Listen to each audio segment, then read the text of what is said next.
e sal. Você está entendendo? Mas espontaneamente ele se apresenta. Ele disse o quê? Eis-me aqui. Então Jesus se posicionou no reino espiritual para fazer a vontade de Deus, e que se Deus assim quisesse, fosse feita a vontade do Senhor na pessoa do seu Filho Jesus Cristo, que espontaneamente se apresenta ao Pai. Quem está entendendo?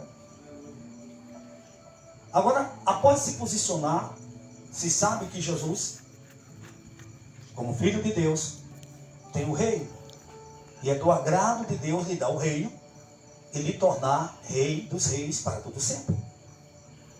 Não só um reino, mas dá a ele servos que possam servi-lo nesse reino. Olha que honra. Por quê? Porque Jesus se posicionou. Com quem você está? Estou com Deus. Com quem você está? Estou com Deus. A quem você serve? Eu sigo a Deus.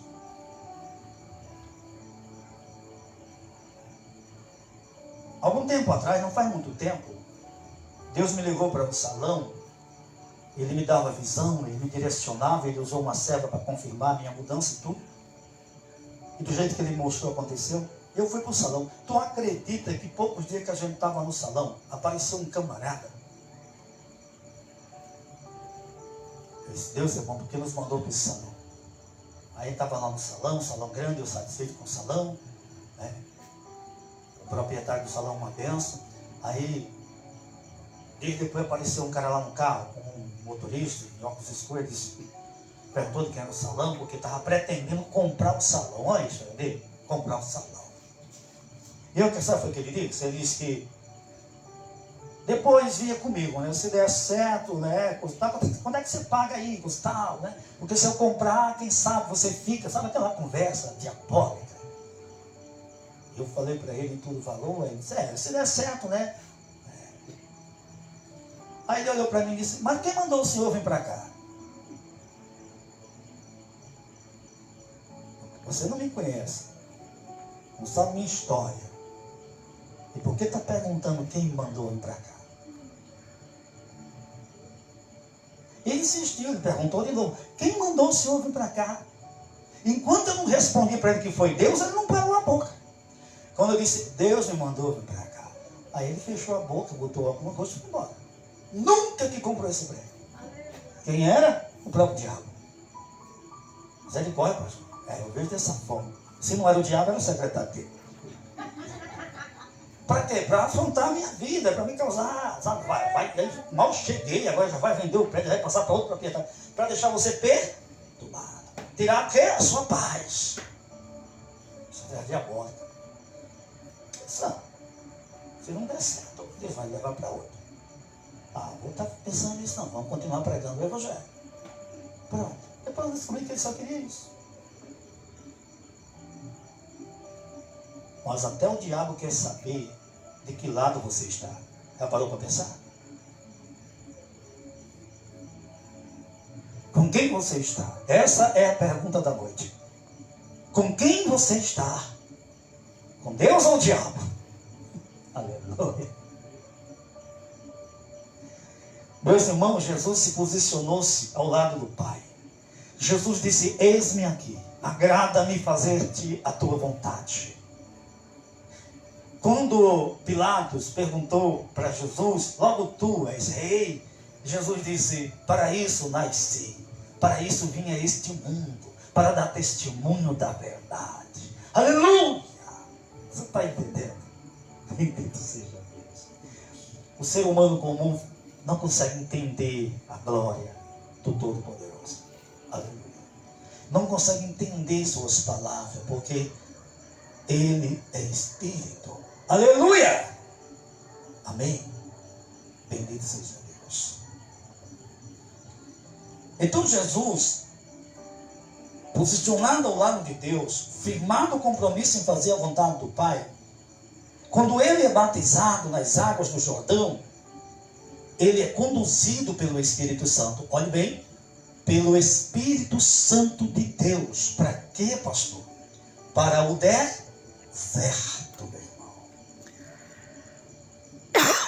O que representa o deserto? Você imaginar que o sofrimento representa o deserto. No deserto você tem medo. No deserto a gente se sente inseguro, sozinho, abandonado. No deserto à noite vem as trevas, a frieza te aperta, o calor é escaldante durante o dia, as serpentes vão por debaixo da areia, né? Se você não tiver um guia perfeito, você se perde no deserto e pode morrer facilmente no deserto. Além de que a sua caminhada no deserto vai exigir de você esforço, meu irmão. Pense você caminhando num deserto escaldante de areia, pisando na areia e tendo que caminhar nela por caminhos de areia, até chegar a um determinado ponto, qual Deus deseja que você ali arme uma tenda e adore a Ele naquele lugar. Ninguém quer passar por deserto. Mas tem circunstâncias que nos levam ao deserto. Mas é no deserto que Deus tem no seu adorador a verdadeira adoração. O choro no deserto é de verdade, irmão. O grito de desespero é de verdade. A ansiedade, sabe? O desespero, a angústia, a falta de fé, o temor, a insegurança no deserto é de verdade. Se você observar, é no deserto que Deus refina a nossa alma. É no deserto que Deus nos fortalece e nos faz crescer em confiança nele. Porque no deserto não tem pai, não tem mãe, não tem irmão. Tem hora que sai você igualmente a Agar, você e só um menino. Uma botija de água e um pouco de pau. Então Jesus, quando ele é batizado, ele é conduzido ao deserto. A Bíblia diz que não foi o diabo, o adversário do Cristo, não. A Bíblia diz que ele foi guiado ao deserto pelo próprio Espírito Santo. E a Bíblia vai dizer para ser provado. Deus tinha preparado um campo de batalha no deserto, meu irmão, para que se travasse a guerra, uma guerra onde estaria em jogo o destino de toda a humanidade, o plano de restauração do Todo-Poderoso. Por quê, pastor? Porque se Cristo perdesse, se o diabo vencesse a Cristo, como venceu Adão, o plano de salvação teria fracassado. Então, veja bem, Deus está levando para o deserto aquele a quem Ele constituiu como remidor e salvador dos povos, o qual Ele deixou escrito em Gênesis, conforme escreveu Moisés, capítulo 3, versículo 15, e ali Deus fez a promessa de que viria um tempo em que Ele levantaria e ele viria da linhagem da mulher, e ele pisaria a cabeça da serpente, poria fim às obras do inferno e restauraria a criação de Deus. Então, olhe bem, ele chega na terra e agora ele vai ser provado no campo de batalha espiritual. Que campo de batalha? Espiritual. Por que um campo de batalha espiritual, pastor? Porque esse campo só cabe Jesus e o diabo. Porque o campo foi preparado para eles dois. E o que é que está em jogo aí, pastor? A fidelidade a Deus. E naquele campo de batalha, o Cristo vai ser tentado pelo diabo, até enquanto ele puder, né? Mas o que é que se espera? Que o Cristo saia vencedor para o bem da humanidade. Então o diabo não podia vencer. Porque a última vez que ele venceu o primeiro homem, olha as consequências até o dia de hoje. A primeira vez que ele enganou a mulher, enganou o homem, olha as consequências, Eva e Adão, até os dias de hoje. Amém? Então entenda uma coisa. Jesus era ungido. escolhido pelo próprio Deus para o propósito no qual ele se encontra hoje. Rei dos reis, Senhor dos senhores. A ele foi dado todo o poder nos céus e na terra. Quem está entendendo? E abaixo da terra. Por isso os demônios se submetem não a outro nome, mas ao nome de Jesus. Mas ele foi provado. Quando ele chega nesse campo de batalha, e essa batalha é uma batalha espiritual, porque o oponente é o diabo. Joga sujo, é mentiroso, enganador, persuasivo. Não tem compaixão e nem miséria. Ele não vai se compadecer do seu sofrimento, mas vai ter a vantagem da sua fraqueza, da sua soberba, ou do que for necessário, desde que ele possa destruir você ou afastar você de Deus para sempre. Perigoso o adversário. Quem entendeu o propósito de Deus com Jesus? Então, quando Jesus chega nesse campo de batalha, Jesus já está posicionado. Ele não entra com dúvida, mas entra compromisso com Deus e com os planos. Então, meu filho, não tem mais o lado de lá. Jesus já está firme aos pés do seu Pai, pronto para guerrear, né? Para lutar conforme a vontade do Todo-Poderoso. Aí observe, irmãos, que quando o diabo, Jesus está no deserto, o Espírito conduz ele para lá. No versículo 2, o texto diz que, tendo jejuado 40 dias e 40 noites, depois teve fome, tem ponto e vírgula. Observe bem uma coisa. O Espírito conduz Jesus para o campo de batalha. É uma guerra espiritual. E toda batalha espiritual envolve sacrifício. Sabe, amortecer, aniquilar o poder da carne e se fortalecer da presença de Deus. O jejum é uma arma poderosa para você travar batalhas espirituais. Se você ora jejuando, orando, se prepare para um renovo sobrenatural da parte do Espírito Santo na sua vida. A presença do Senhor é forte. Logo você sente a presença dele quando você está jejuando e orando ao mesmo tempo. Quando você está numa campanha de oração e você resolveu jejuar durante aquele período de tempo. Aí você ora, você jejua e você estuda as Escrituras. Sabe, se enche de Deus. A Bíblia diz que Jesus passou 40 dias. O que, irmãos? Jejuando no deserto.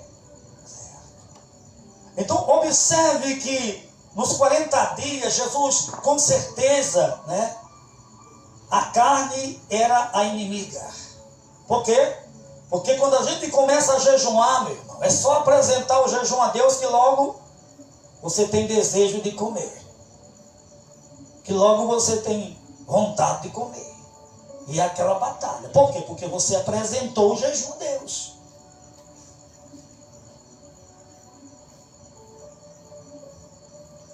E é uma luta. Para quê? Para que você não coma. Porque se você comer, você quebra o jejum. E o voto não foi feito diante de Deus. Não tenho que honrar o jejum que eu apresentei. Pois é. A batalha começa ali. Né? Queimar a carne. Um dia uma irmã falou para mim: pastor, eu tenho uma visão com a frigideira grande, com olha os pedaços de carne fritando. Aí eu disse: irmã, a senhora não entendeu ainda? Deus já falou tudo, irmão. Queima essa carne. Jejuma, ora, se prostra aos pés do Senhor. Aleluia! Irmão, Deus estava revelando a ela que a situação dela espiritual não estava boa e que era preciso entrar numa campanha de jejum e orar para renovar as forças espirituais. E ela contando que não entendeu ainda. Tão claro assim, irmão, tem essa carne aí. Amém? Amém. Glória a Deus. O aniversário de nossas vidas, lembre-se, irmão, ele ele nos afronta, quer nos fazer vergonha, nos faz às vezes vergonha, você sabe disso. Por que ele adora nos fazer vergonha? Para deixar você triste, cabisbaixo. Porque o diabo quer ver a gente andando assim, ó.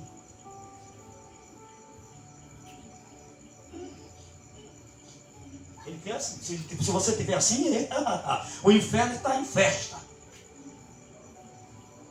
Alguém pode dizer, irmão, Deus te ama, mas isso não é suficiente para que você levante a sua cabeça. Porque você está de cabeça baixa e o diabo está rindo, porque parece que você é alguém que não tem dono, parece que ninguém cuida de você. Não sei para que você existe. Quando nós nos encontramos assim, quem é que se alegra? O inferno. Está triste. Isso tu que ia fazer ela ficar triste? Está lá, cabisbaixo, quer morrer. O inferno é traiçoeiro, irmão.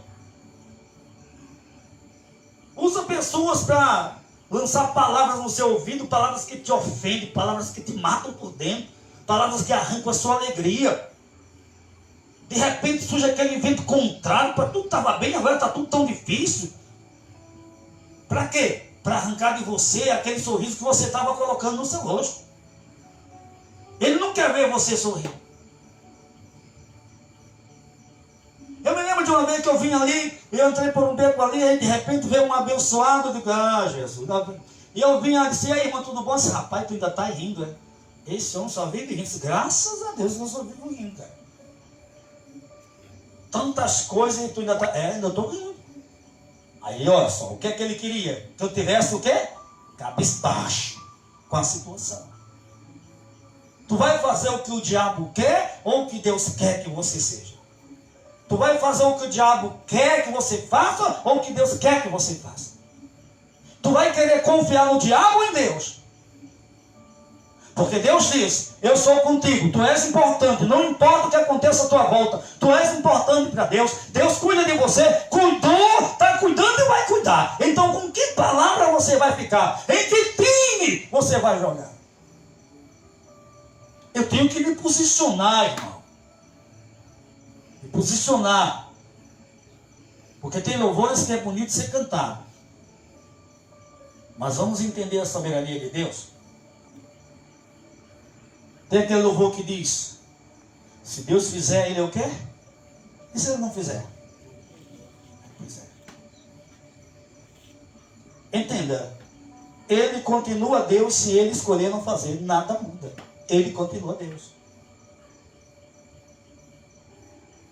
Não muda o que Ele é. Mas se Ele fizer, é Deus do mesmo jeito. Então, quando a gente aprende a servir a Deus desta maneira, você não está servindo a Deus pelo que Ele pode te dar, ou porque Ele vai cumprir o que Ele prometeu. Não. Você está servindo ao Senhor porque entendeu e compreendeu que Ele é Deus, e Ele merece a tua adoração, e que você existe para isso, para louvar e adorar e servir a Ele. Amém? É difícil entender? Tentou Jesus 40 dias, 40 noites. Ele teve o quê? Fome. Amém? Jesus está sentindo fome. Vamos dizer, era para chegar alguém no deserto e dizer assim, calma, homem, está perto, segure mais um pouquinho, falta mais uma hora só e logo você vai comer. Não chegou alguém com estas palavras de incentivo, não. Sabe quem chegou lá? O diabo, o adversário, o sagástico. Chegou já zombando. E aí? Tudo bem? Vê o sofrimento estampado, né? Aquilo que você está vivendo. Cadê o teu Deus? Tu não é escolhida dele, né? Tu não é ungido. Tu não falou que era contigo? E por que tu estás aí agora? Ei, irmãos, ele é sagástico, né? O diabo é venenoso. Mas ele foi lá exatamente para fazer isso. Para colocar você à prova. Para ver se mediante estas palavras, esta zombaria, você vai desistir da sua fidelidade com quem? Com Deus. Então observe que é no meio do sofrimento que nós somos mais provados para um maior crescimento. Se tu és o filho de Deus, disse ele, não está com fome? Se tu és o filho de Deus, transforma essas pedras em pães, olha só, mata a tua fome, tudo está resolvido.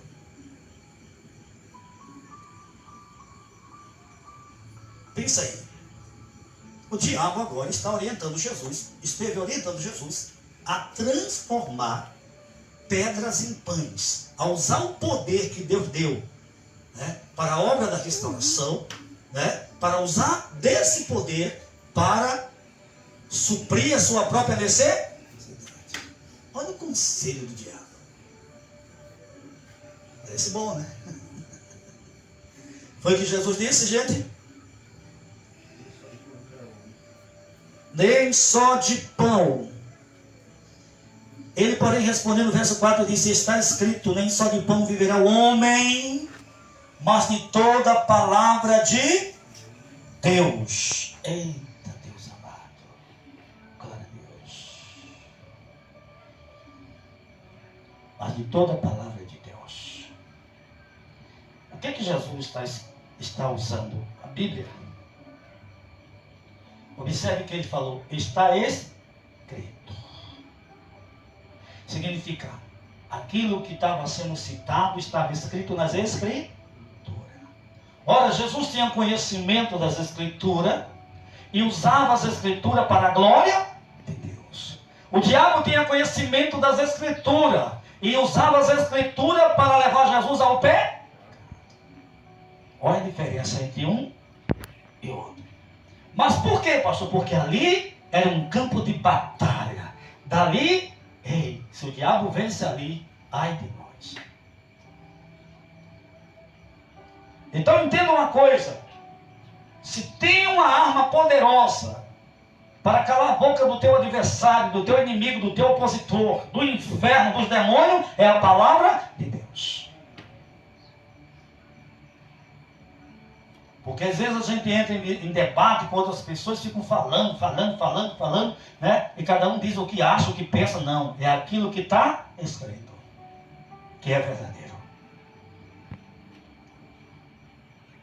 Primeira tentação, desejo de tacar, fome.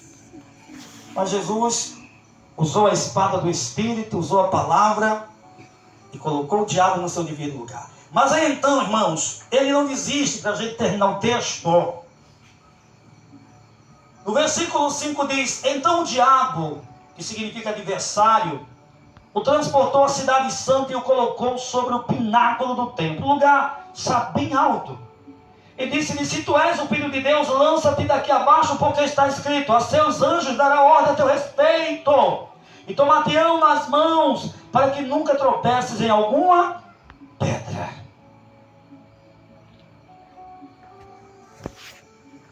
Quando você está lutando uma batalha espiritual, você tem que estar atento para 3 coisas.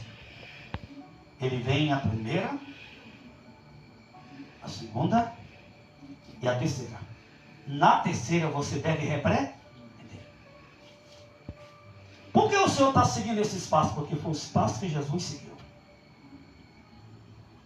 Observe que quando você está travando esse tipo de guerra, as pessoas que vão chegar ao teu ouvido vão chegar com palavras diabólicas.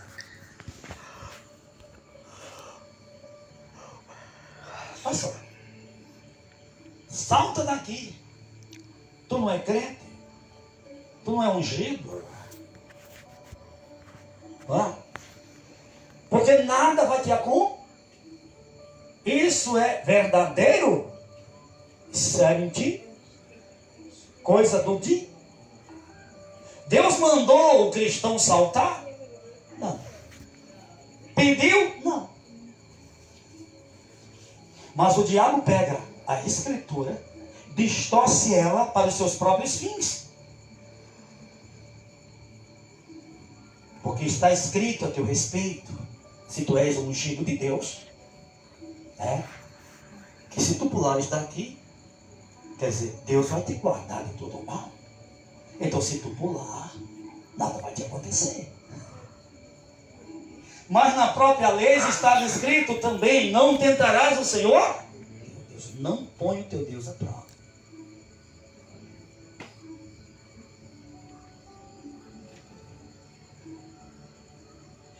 Olha, quando você viu alguém chegando no seu ouvido com má conversação, saiba de uma coisa. Ou está te dando conselho, que você já percebeu que parece bom, mas na verdade é mal. Tipo, mulher, vive a tua vida. Segue os teus planos. Busca teus sonhos. Tu só vive de igreja, agora só igreja. Para, mulher, de padecer. Isso não é outra coisa, é diabo puro. Porque esse conselho está querendo afastar você da comunhão que você já tem e está crescendo com o Espírito Santo de Deus. Está querendo te arrancar da igreja. Ele está querendo ver você de novo no mundo do pecado, enganado pelos desejos do coração. Irmão, tu não queria saber quanto nome de doido eu levo, de lunático que eu já levei. Até disseram que doido eu ia ficar. Por quê? Porque ele é um compromisso com Cristo e com a obra que ele me confiou, com o ministério que ele me confiou. Sou visto como doido. Alguns estão doidando demais, andaram demais, é isso demais. Não, tudo que eu quero é servir o Senhor, como ele nos ensina. E qual é o correto? Não é crescer nesse relacionamento com ele, o qual ele mesmo nos ensina e nos incentiva? Ou ficar brincando com Deus, achando que Deus pode ficar em último lugar na nossa vida? O que é melhor? É o conselho da palavra ou o conselho que vem do coração dos homens? Fica com a palavra, irmão. Eu sei. Se você escolheu Deus, você sabe por que escolheu. E você sabe a quem está servindo. E você sabe muito bem quem é que está com você.